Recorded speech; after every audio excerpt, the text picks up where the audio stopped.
welcome to the Heartbound Editing Podcast. This is episode 16 of the weekly Story Savvy series, where we tackle the 52 biggest self-editing topics and tips to help you make your good story great as a published author.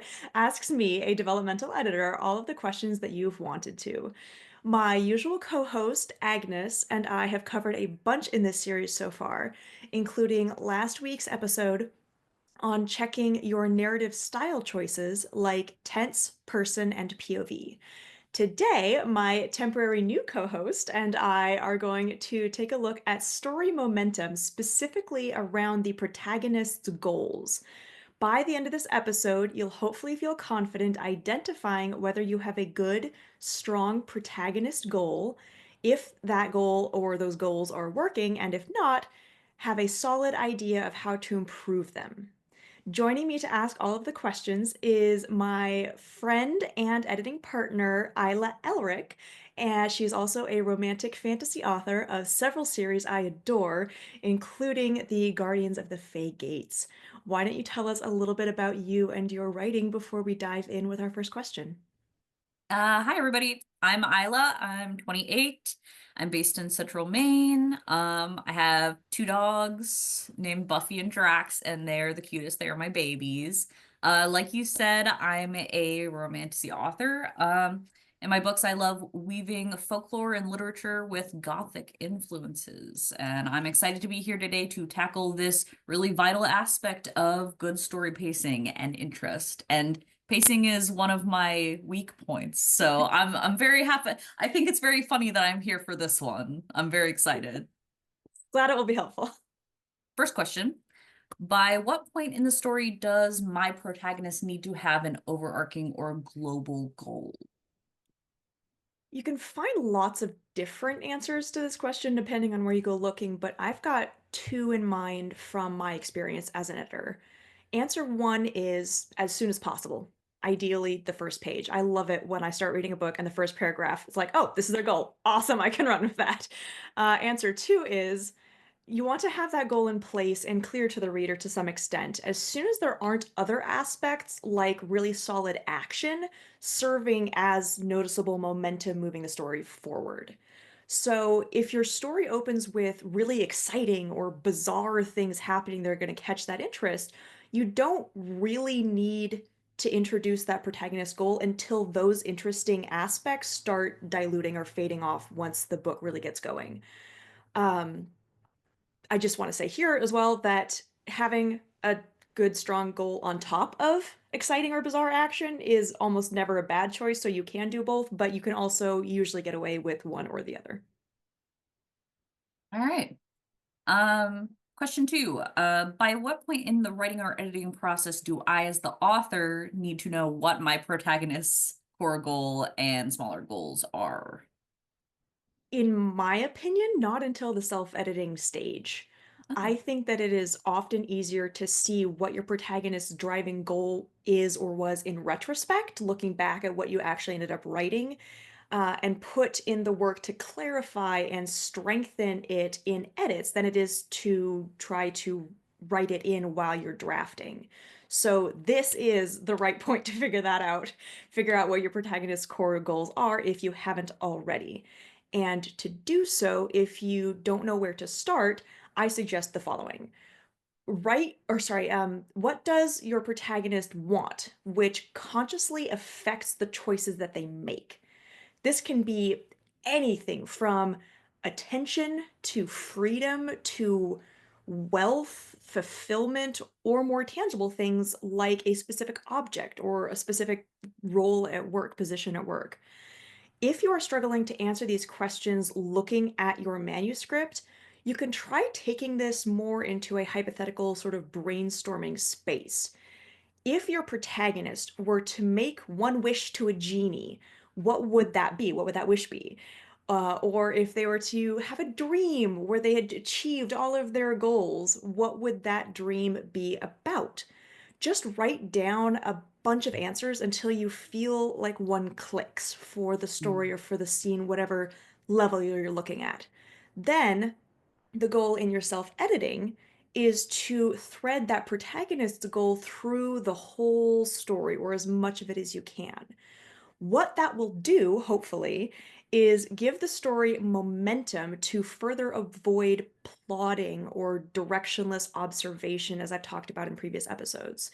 It will give the reader more to relate to or connect with in the protagonist. And very importantly, it will introduce the promise of something meaningful, impactful, and an invested win loss moment later on in the story where the protagonist either achieves that goal or fails to.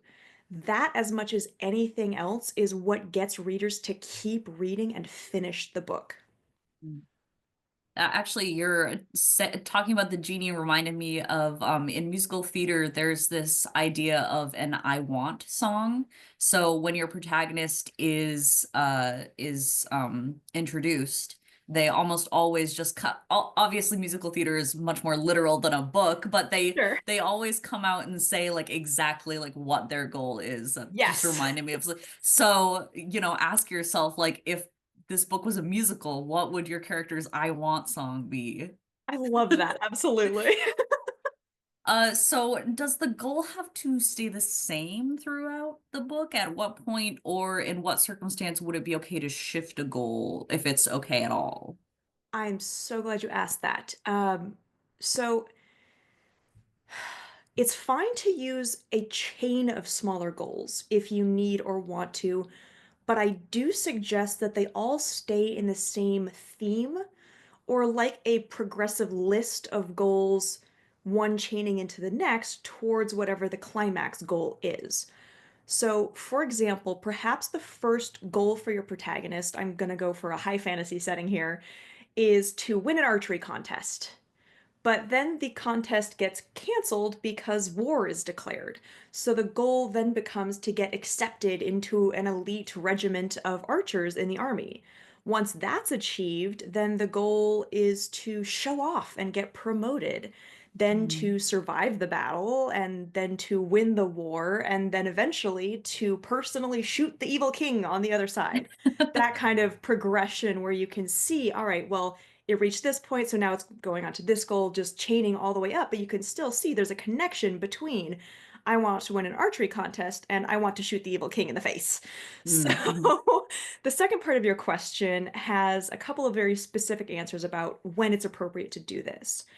It is the right moment for the protagonist to change or shift or adjust one of their goals in one of four circumstances that I was able to brainstorm ahead of recording this. So, the first option is for them to, um, so the first opportunity for that change is when that achieving that goal or the option to have that goal is taken off the table, like that archery contest getting canceled.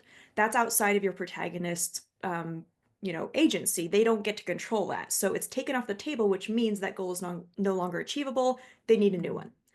Second opportunity, the goal is achieved, but it didn't satisfy them enough or as much as they wanted, or in doing so, in achieving it, a higher goal was introduced. So let's say joining this elite guard of archers, these other people in this group still talk down on him because he has a low rank. So he's achieved that one goal, but now it introduces another one of, oh, well, I need a promotion so that I actually get the respect that I thought I was going to get.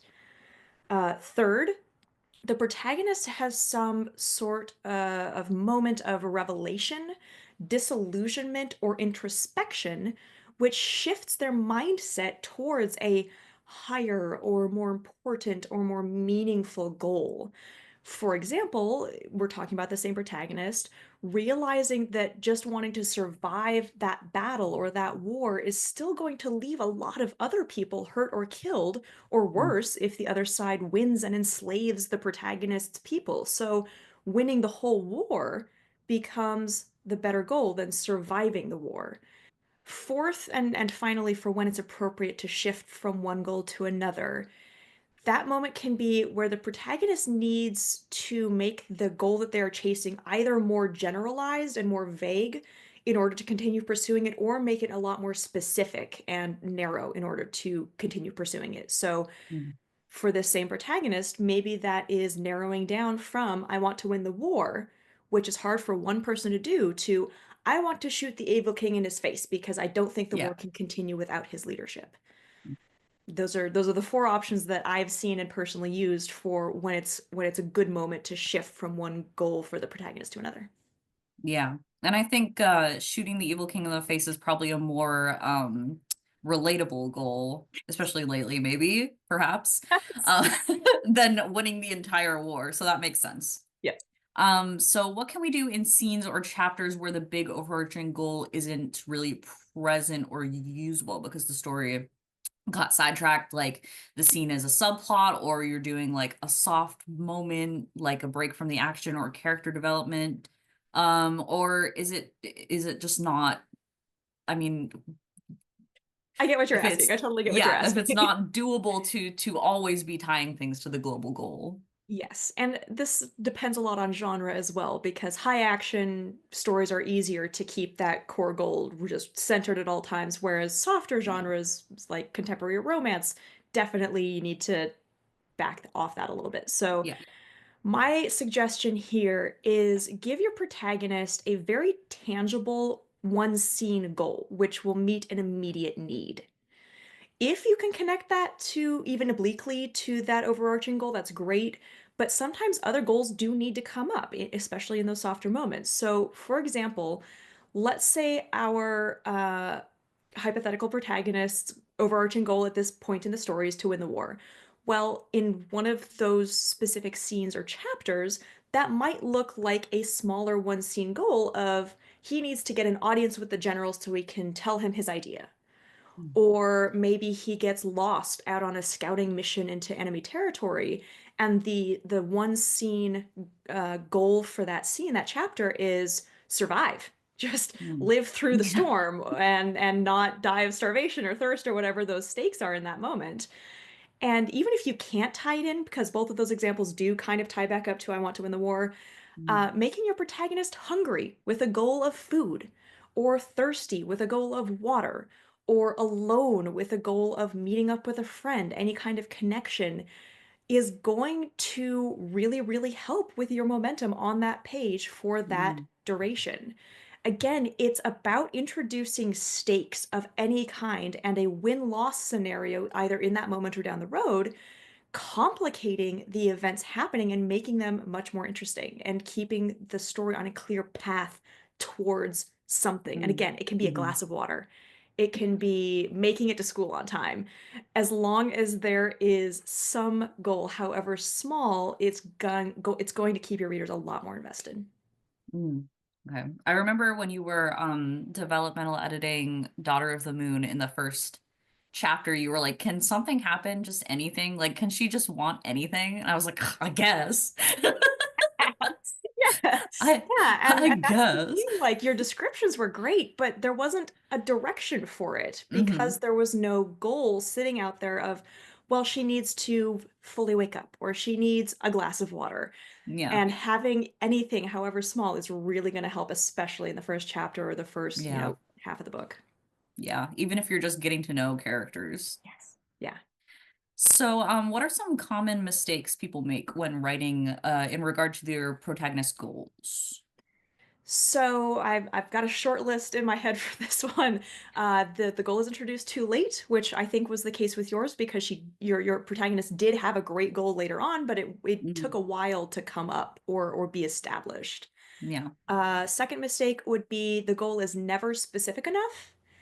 And I usually see this with examples like I was talking about earlier, where the protagonist's goal is something like, I'm going to win the war, or I'm Mm. going to defeat evil. And it's fine if that's the goal for a while the protagonist is still figuring out how they can achieve that. But by the climax, it really needs to be a little more specific. Yeah. It still needs to it needs to narrow down to I want to defeat that one villain, or Mm. I want to, get that specific position at my job rather than I want to be successful. So narrowing it down, especially for the climax or just leading up to it, is a common mistake that I think people can easily fix if they're just aware of it.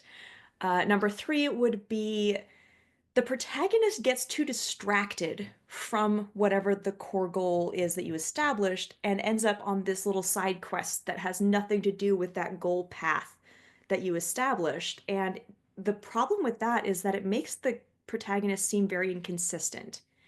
Because if you establish that they want, let's say, the diamond, they want to go steal the diamond. That is their goal. And then they end up doing a bunch of stuff over on the side that has nothing to do with pursuing the diamond. It doesn't feel realistic to how that character has been set up to be expected to act. Hmm. So making sure that you stay on the path of whatever goal you set is definitely important. Um, Another common mistake, and this is probably the most common that I see, is that the goal doesn't impact their choices and their actions. So if your goal is to, let's say, get promoted at work, you're going to make choices in how you interact with your coworkers. You're going to take certain actions about getting your work done really quickly, all with that goal of getting promoted in mind. And that applies Hmm. to any story goal. If you know that the story or that the goal is, let's say, def defeating the villain, then that needs to be at least like tickling the back of the protagonist's mind when they're choosing where to go, who to make friends with, how to prepare, training, all of this kind of stuff. And if you have a goal established, which is great on its own, but then that has nothing to do with how the protagonist gets there, that's a problem. Yeah.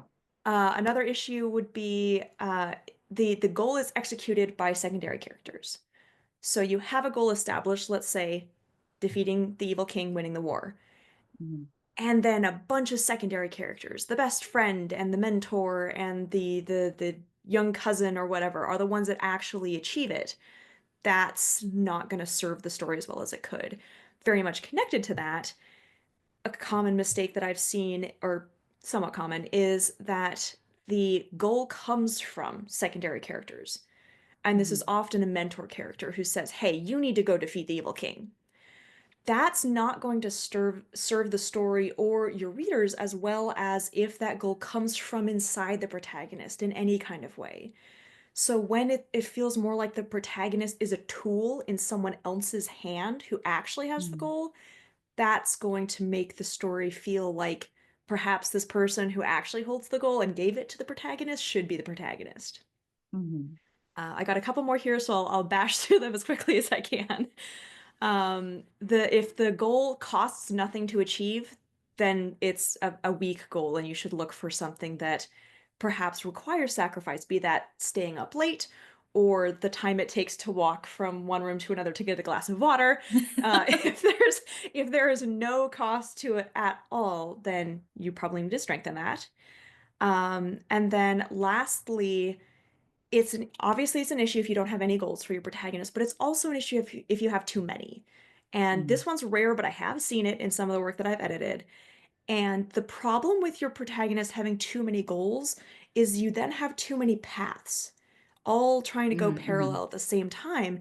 And the reader is going to have a harder time getting invested in one or the other because you Mhm. have a bunch of different goals, and trying to keep them all pointed in the same direction on that same path is going to be challenging.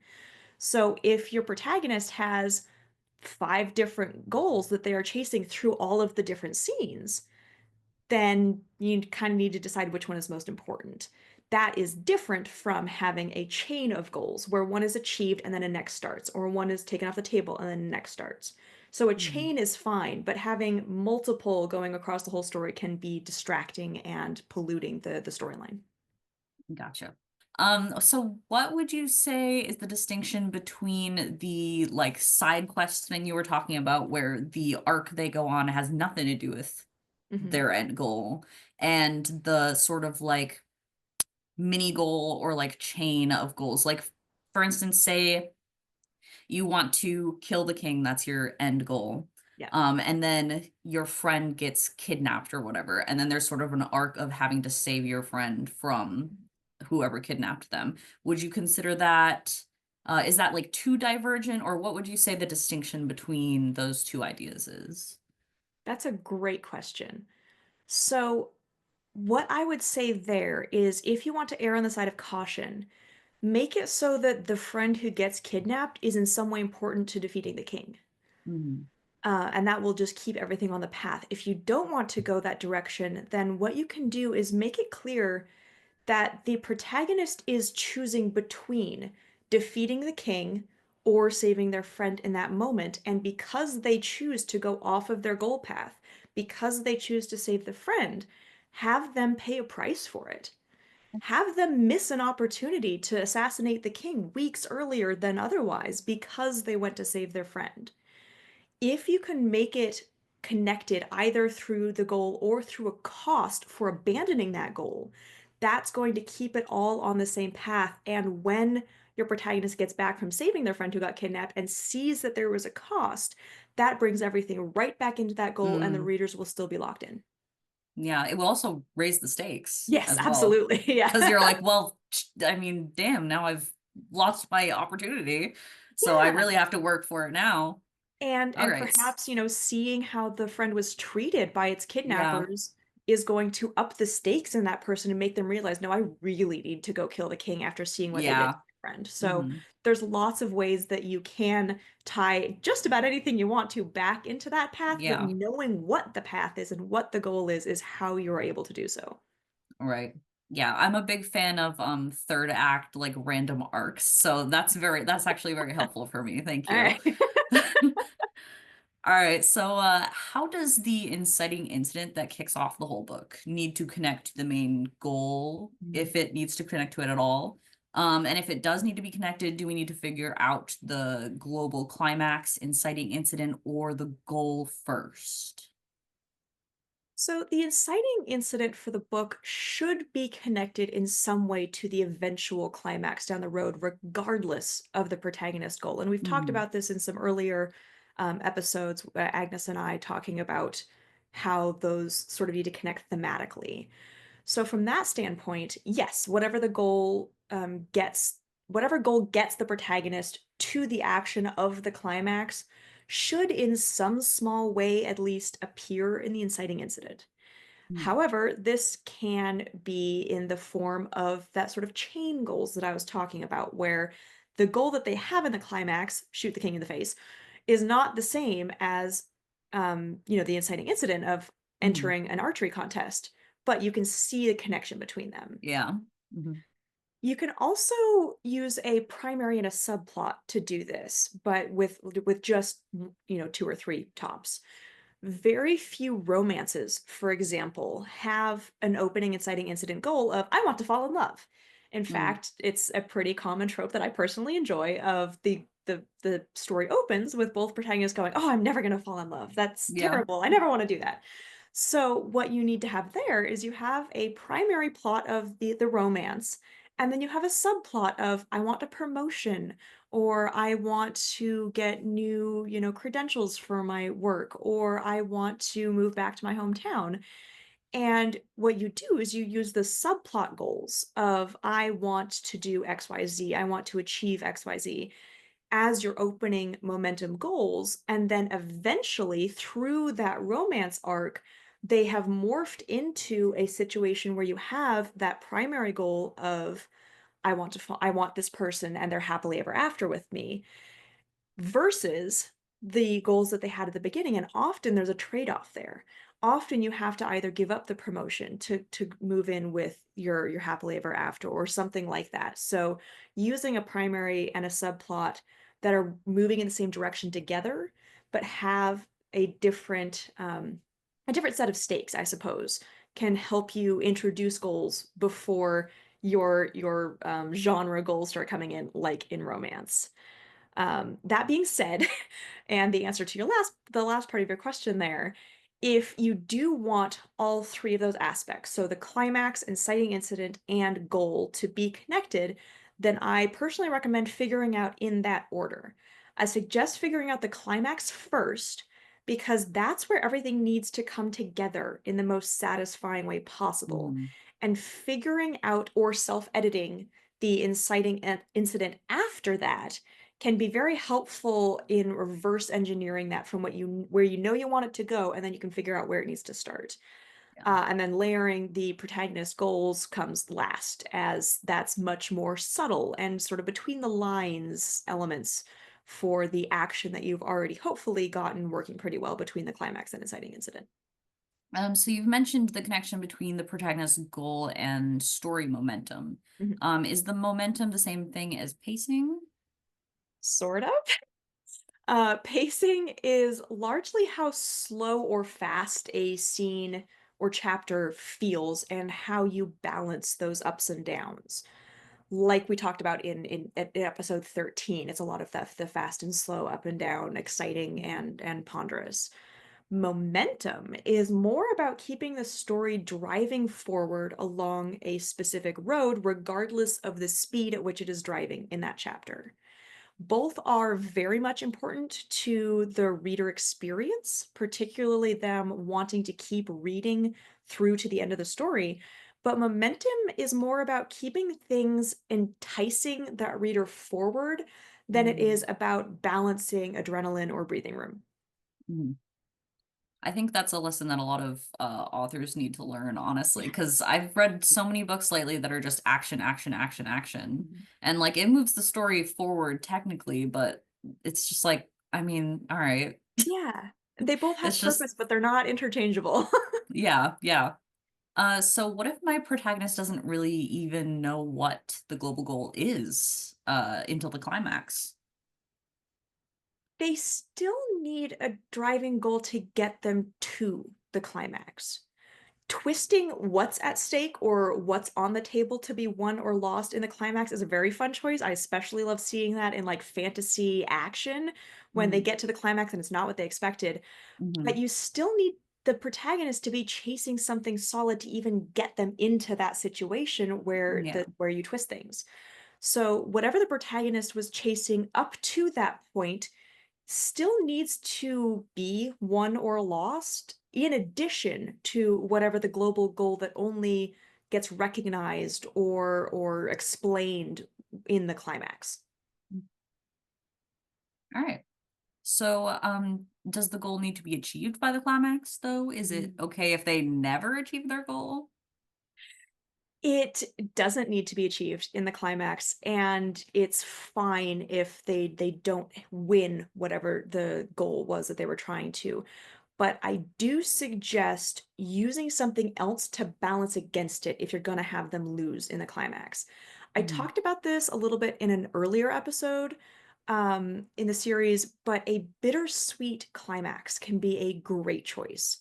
On this specific topic with goal and momentum, if the protagonist ends up failing in their goal and losing whatever it is that they wanted or that was at stake in that, then I suggest letting them win in some other meaningful way, Mhm. perhaps fulfilling a need that they may or may not have been aware of. So win the, or lose the want, win the need, or vice versa. Unless, of course, you are writing a cautionary story, which is a minority, but Mm. people do write those, in which case it is pretty much necessary that the protagonists lose their goal to show that it is a cautionary story.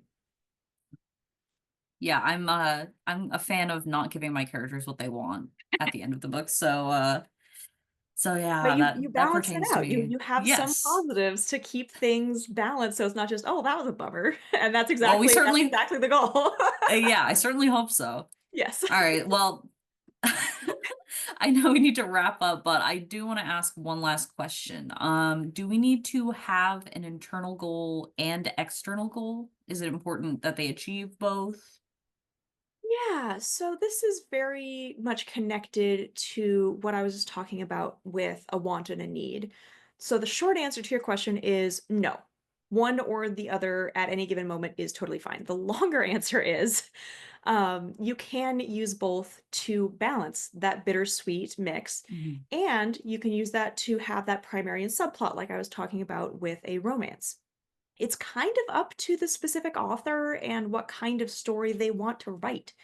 For one example, if the primary external goal is super strong, like in an action fantasy, Mhm. then avoiding having others in the mix, like a secondary internal, might really help keep the story and the reader super laser focused on that external goal and whether or not it's achieved. as a counterexample, if you are worried that the primary internal goal you are using in, let's say, a maturation plot, then adding external goals to bolster it can really help with keeping interest up and things moving forward to avoid most of the story happening inside the character's head, which Yeah. is not the most interesting to read. So it's very much up to you and the situation. All right. Well, thank you so much. This has been great. Absolutely. I really, really appreciate you stepping in to guest host on the show. And next week, our next guest host and I will go over the importance of both knowing and using the right stakes for your story. For now, I would really like to thank everyone following along with this series. We really appreciate it if you can help us out by liking and subscribing to the Heartbound Editing Podcast and the Author's Alcove Podcast, where you can find lots more content for fantasy authors and readers beyond this joint series. I also highly encourage you all to check out Isla's awesome fantasy books at ilaelrick.com and follow them on social media as well under author Isla Elrick. Again, thank you so much for hosting. Thank you for having me.